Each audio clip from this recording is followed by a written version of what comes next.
எப்ப அரசியலுக்கு வருவீங்க? என் விரல் காத்துட்டு இருக்கு உங்களுக்காக. அதுக்கு இன்னும் நிறைய டைம் இருக்குங்க.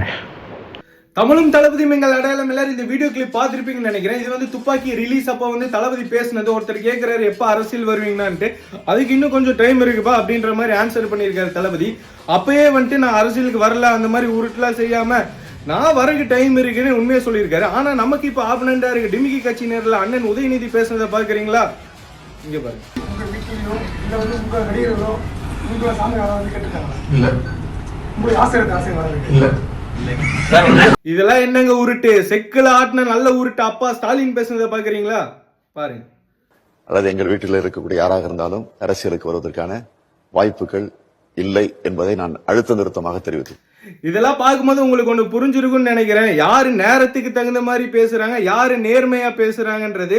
சோ கொத்தடிமைகளுக்குலாம் ஒன்னே ஒன்று சொல்லிக்கிறேன், கடைசி வரைக்கும் நீங்க உதயநிதி, துன்பநிதி, இன்பநிதி, வாழ்கன்னு சொல்லி கத்திட்டே இருக்க வேண்டியதான் நண்பர்களே. 2026 தளபதியின் ஆட்சி உறுதி. அதற்கு இவர்களின் பொய்களே சாட்சி. நன்றி.